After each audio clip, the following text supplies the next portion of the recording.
안녕하세요. 아나의 일기입니다. 내가 좋아하는 게 무엇인지 모르겠을 때 몰라도 돼요. 미국엔 이런 속담이 있어요. 당신이 좋아하는 걸 직업으로 삼으면 평생 일하지 않아도 된다.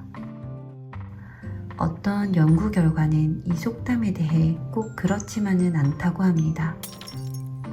예를 들어 누군가 베이킹을 좋아서 취미로 즐기다가 그게 직업이 되면 처음엔 그 새로운 일을 즐깁니다.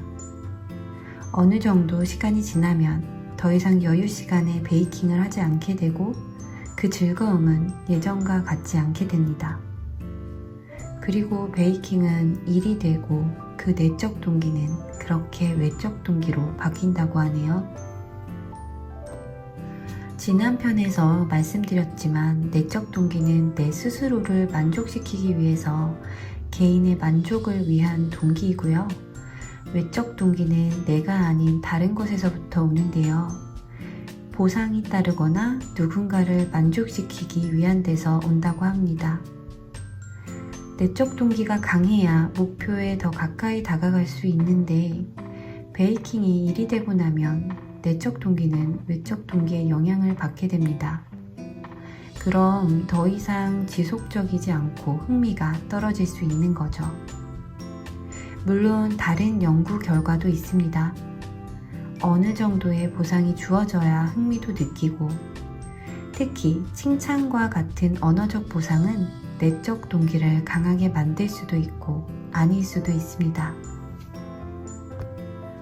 다만 돈과 같은 물질적 보상은 언어적 보상에 비해 내적 동기를 강화시키는데 부정적인 영향을 끼칠 수 있다고 해요. 그래서 엄마들 사이에서 아이에게 이러한 보상이 교육에 도움이 되는지 아닌지 논쟁이 많습니다. 제 생각에는요, 칭찬은 아낌없이 주는 것이 좋지만 물질적 보상에 대해서는 아직까지 정답은 없는 것 같아요. 다만 제가 생각하는 건 아이들은 아직 경험이 많지 않기 때문에 첫 시작은 최소한의 보상으로 어느 정도 이끌어주고 추후에 아이가 충분한 시간을 가지고 본인 판단하에 자기 주도를 할 수 있게 도와주는 게 좋지 않을까요? 사실 어떤 아이들은 엄마 도와주는 걸 처음부터 좋아하고 즐기는 아이들이 있어요. 내적 동기가 강한 거죠. 근데 제 아이는 처음엔 전혀 관심이 없더라고요. 아직 제 눈엔 고사리 같은 손이지만 분명 속옷 정도는 혼자 갤 수 있을 것 같은데 싶어서 빨래 접는 동안 본인 빨래 분류만이라도 시켜봅니다. 그리고 굿보이 스티커를 주면 정말 좋아해요. 그 이후로는 엄마가 좋아하는 게 보이고 본인도 무언가를 해냈다는 생각에 가끔은 와서 도와줍니다. 내가 도와줄까? 라는 말도 하는데 스티커를 달라고 하진 않네요. 그치만 제가 매번 해달라고 강요하진 않습니다. 외적 동기가 강해지는 순간 하기 싫어지는 일이 될까봐. 아직은 어리니 그 정도로만 하려고 합니다. 좀 더 크면 본인의 일은 가르쳐 줘야겠죠. 하지만 일은 조금 다르네요. 내 직업에 대한 동기가 외적 동기만 강하고 내적 동기가 너무 없다고 해서 당장 그만둘 수 있는 건 아니니까요. 저는 제가 일을 할 때 일이 정말 재미있다고 느껴졌어요. 육아휴직 들어오기 전까지도 제 일에 대한 자부심, 제 능력에 대한 믿음이 강했습니다. 그러다 휴직을 들어오고 나서 혼란의 시기를 겪고 나니 왜 그렇게 팍팍하게 살았을까? 왜 그렇게 쉴 틈 없이 달렸을까 싶더라고요. 전 완벽주의자까진 아니어도 남에게 민폐를 끼치기 싫어하는 타입이고 내게 주어진 일은 최선을 다해야 한다고 생각해서 좀 야근이 잦았거든요. 회사에서는 최고의 퍼포먼스를 내는 게 당연하다고 생각했고요.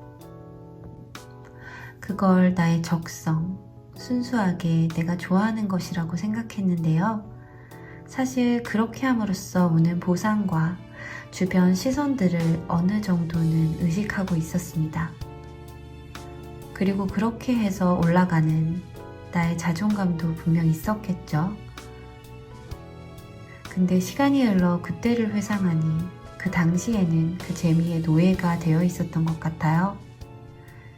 퇴근하면 온몸이 녹초가 되어 있고 아이들과 여가 시간을 즐길 체력이 남아있진 않지만 이 정도의 삶이면 만족한다고.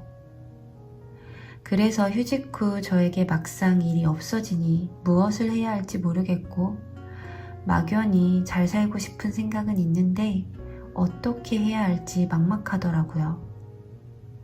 아마 1년 전 저에게 큰 돈이 주어졌어도 당장 뭘 어떻게 해야 할지 몰랐을 거예요. 그때는 내 나이 때 해야 하는 걸 누구보다 잘 넘겨왔다는 거에 만족하고 있었으니까. 아마 심리학 책에서 말한 것처럼 저의 내적 동기가 외적 동기로 변한 게 아닐까 싶습니다. 그렇지만 좋아하는 일도 어떠한 보상 없이 계속해서 하면 지치기 마련일 거예요. 물론 사람마다 상황마다 다르겠지만 저의 경우엔 내적 동기와 외적 동기 모두 필요한 것 같습니다. 전 몽상가라서 마음속엔 항상 현실과 괴리가 있는 꿈이 있어요. 그걸 어떻게 해야 실현시킬 수 있을까 고민하다가 최근에 조금씩 행동하기 시작했습니다. 그 단계 중 하나는 유튜브네요. 그렇게 꾸준히 제가 원하는 방향으로 나아가기 위해 이런저런 시도를 해볼 생각입니다. 여러분들 마음속에 있는 꿈은 무엇인가요? 일단 노트를 펴고 적어보세요. 내가 좋아하는 것, 잘하는 것, 그리고 되고 싶은 것. 세 가지를 한 번에 이룰 순 없어도 일상 속에서 틈틈이 세 개 중 하나는 하고 있을 거예요. 그러다 보면 사람들이 말하는 좋아하는 일을 하면서도 생산적인 일을 할 수 있는 날이 어느 순간 올지도 몰라요. 여기까지 들었는데도 불구하고 전 좋아하는 게 없어요. 그냥 누워서 놀고 먹고 친구들이랑 만나는 게 좋아요. 웹툰이나 드라마 정주행하는 게 너무 좋은데 전 그림도 못 그리고 영상 편집에도 관심이 없어요. 하시는 분들 있을 거예요. 사실 좋아하는 걸 억지로 찾을 필요도 없고 좋아하는 걸 억지로 생산적인 일로 만들려고 하지 마세요. 왜 난 저 사람들처럼 진취적이지도 않고 끈기도 없고 의지가 없을까? 혹시 내가 잘나지 못한 건가? 무능력한 건가?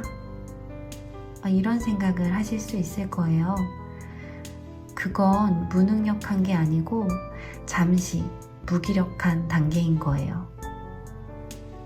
사람마다 자라온 환경이 달라 생각이 다르고 또한 무언가 당신을 찾아오는 시기도 다 다를 거예요.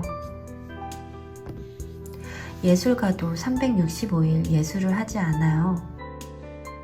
364일 누워있다가 어느 날 하루 아이디어가 떠올라 갑자기 온몸이 뜨겁고 머리 회전이 빨라지면서 가슴이 벅차는 순간, 그때 내가 좋아하고 잘하는 일을 찾아도 돼요. 무기력한 것도 멍을 때리는 것도 모두 그 생산적인 일을 시작하기 위해 필요한 준비 과정입니다. 설사 죽을 때까지 찾지 못해도 꼭 좋아하는 것으로만 무엇을 꼭 생산해내야 하는 게 정답은 아니니까 여태껏 찾지 못했다고 해도 자책하지 마세요. 우리 모두 평범한 일상을 지내는 것 같아도 모두 가치 있는 시간을 소비하며 살아가고 있습니다. 그러니 지금 자신의 모습에 실망하지 마세요. 언젠간 그 모습이 어딘가에 쓸모 있을 예정입니다. 오늘은 여기까지입니다. 오늘 자아성찰을 통해 나의 니즈, 욕구가 무엇인지 알아보는 시간이었습니다. 내가 어떤 방향으로 나아가야 할지 조금은 빛이 보이는 것 같아 가슴이 벅찹니다.